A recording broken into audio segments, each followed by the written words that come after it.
So weightlifting has been a big part of my life for a year and a half now. And through that journey from being a very skinny, insecure kid to where I am today, I've learned a lot of lessons that can be applied to every other aspect of life as well. In this video, I just wanted to share the 5 biggest life lessons I've learned from the gym.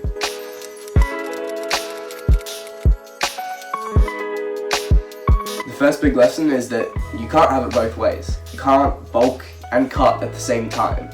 You can't train for maximum hypertrophy and also maximum strength gains at the same time. You kind of have to pick what's most important to you at that current time. You're not going to be able to maintain a shredded six-pack and be super lean and vascular while also putting on a lot of muscle in a short period of time and hitting massive bench press PRs. It doesn't work like that. You kind of have to prioritize something and pick the thing that matters the most to you. Life is like a seesaw, right? To gain something, you have to lose something else. To get anything, you have to sacrifice something. The key is figuring out what's really important to you and then optimizing all the other factors. Make a choice about what you want to achieve and then accept all of the sacrifices that come with achieving that goal. The second main lesson here is that everything's an excuse. Your brain can pretty much justify anything to you. It will lie to you, it will tell you everything you want to hear. It is you. It knows exactly what's going to make you cave in, and it knows exactly which little buttons to press. It will use your own logic and intelligence against you. So you gotta be careful of that. The reason the gym taught me this is because, I made a commitment to myself, which was I'm gonna clean up my diet and eat less junk food and sure, eat more, but just eat more good food and just basically cut out all the junk food. As a naturally really kind of skinny guy with a small appetite, trying to get in 3,000 calories a day is difficult, right? It's so easy for my brain to start coping and be like, oh, just eat some chocolate. It's like an easy 400 calories and tastes great and whatever, right? So, I'm bulking, so why not? I'm just gonna eat it, right? Yeah, it's got good calories. It's got some protein in it, so it's fine. Our brains are hardwired to seek pleasure and avoid pain. Just a random example. It's really cold. This sucks. We're uncomfortable. Solution? Let's wrap ourselves in animal fur. Now we're much warmer. Nice. Guys, what are we calling this? Clothes? Yeah, that sounds great. Perfect. That's kind of evolution, right? From my limited understanding. But you gotta understand that your brain isn't always on your side. If you have a goal that's gonna require discipline, sacrifice, discomfort, challenge, well, you're gonna find yourself kind of fighting with your own brain. And that's fine, that's kind of just part of it. But you gotta make sure you win those fights. Lesson 3 is maximum leverage. Right, the most effective way to make progress is using maximum leverage. This is the idea of getting the most bang for your buck. If you're bulking, you need to be in a calorie surplus, right? You need to be eating more than you're burning. You could have a massive plate of low calorie food, which is nearly impossible to finish if you have a small appetite like me. And it might only have 700-800 calories in it. Or you could make a smoothie with 1,000 calories in it and be able to drink it in 5 minutes and barely even feel full. One has a lot more leverage. The smoothie has more leverage, which means you're going to get more output for less input. This is pretty closely related to the Pareto principle or the 80-20 rule. What is the 20% of things that you can do to get 80% of the results? Find that and the progress you make will feel basically painless because everything you do is getting you a lot of results. Now if you really want to put your results and your progress on the fast track, you find the highest leverage actions and then you do a fuckload of them, right? So if you found out how to make $1,000 a day, you'd only have to work literally 1 day per week, right? You could choose to do that or work every day of the week and you'd be rich. Even though, you can make $1,000 a day, so you have a lot of leverage, you can either choose to ride that wave of leverage and not put in that much work because the work you put in is so valuable, or you could put in a lot of work, a lot of input, even though the output for that is massive. The 4th lesson is small things compound over time, right? So 1 workout won't get you jacked, but 200 workouts later, your physique is gonna start looking pretty damn good.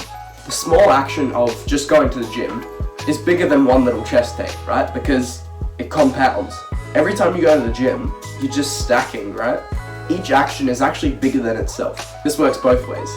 So So small things compounding over time can either be a very good thing for you or very destructive. If you eat a really clean, healthy diet, you know, with a lot of protein, and you hit your kind of macronutrient goals every day, and you hit your calorie goals every day, and you go to the gym, over time, you're going to be a very healthy individual, and you're going to start looking pretty good, you know, build a pretty good physique, right? Good, small things compounding over time to create really amazing results, right?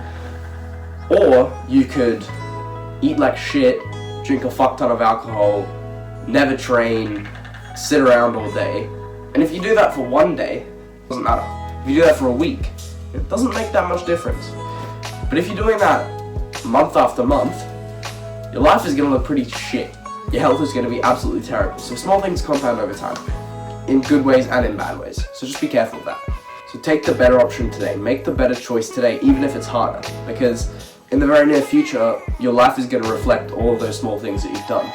Fifth lesson, and maybe the most important, is there's no growth without pain. How do you build muscle? What's the core principle? Well, you tear your muscle and it grows back slightly bigger. And then you just do that over and over again. But the thing is, it's painful, right?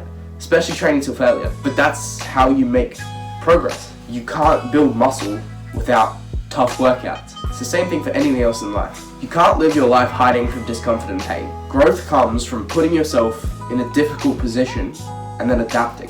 Think about it, our brains are wired to find solutions to problems. So if you don't provide yourself with challenging problems, you're not giving yourself a reason to grow or improve. If you don't go in and train really hard, you're not giving your muscles a reason to grow.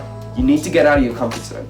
Otherwise you're going to live a very boring, stagnant, unsuccessful life. And you'll be a coward. If you're a bit of a gym rat, you'll understand the concept of progressive overload. You know, adding a little bit of weight or reps each week. Well, you've got to apply that principle to all the other areas of your life as well. You know, take risks, learn from failure. Although it just recently ended, you know, we did the big performance and it's done now, but I was the lead role in the musical. And I never planned for that to happen. I just kind of went out on a limb and went to an audition at my school one day, and it was really, like, it was uncomfortable, it was kind of scary, right? But I ended up getting the lead role, played Gatsby in The Great Gatsby. And it was genuinely one of the most incredible experiences of my life. And I've met people and made friends that I hope I'm going to have the rest of my life. Made memories that I'm going to hold on to for the rest of my life. It was genuinely amazing. And I wouldn't have got to experience that if I hadn't stepped out of my comfort zone a bit and just gone to a fucking audition. Getting back to the topic, if you want big biceps, you need to go into the gym and a couple of really fucking tough sets till failure of bicep curls, and then you need to do that next week, and then the week after, and then the week after that, and for months, years. It's gonna be hard, it's gonna fucking hurt, and you're gonna be tired, and you're gonna be tempted to just kind of stop a couple reps away from failure, but eventually you'll achieve your goal. If you want success, you need to fail over and over and over, and experience a bit of pain, just like you do in the gym. That's the main 5, but I got a bonus one for you. Nothing that's worth doing is easy. Anything that you really want is gonna be hard, and you're gonna have to go out there and earn it, and there's gonna be a lot of challenge.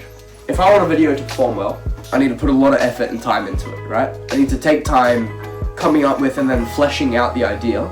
Then I need to condense that idea into a really solid script, record the video, spend way too much time and effort, you know, meticulously editing it, gotta make a thumbnail, write the description, press upload, and then pray, right? And sometimes the video flops, and you've just put in probably 4 or 5 hours of effort. If I want to grow this channel, I need to repeat that process hundreds of times, and I need to be consistent with it. And also, big picture, I need to dedicate myself to becoming someone who can give good advice because they've achieved things, gained experiences, and practiced what they preach, right? It's bloody difficult, but life is what you make it, so you've got to build. So those are the main things that weightlifting and my journey over the last year and a half has taught me about life. Anyway, thank you so much for watching this video and hearing me out. I really hope you liked it and found it valuable. If you did, leave it a like, subscribe to the channel. I'm trying to build a movement of teenagers who are all kind of doing productive shit and improving their lives, and I'd love you to be a part of that. Thanks for watching. See ya.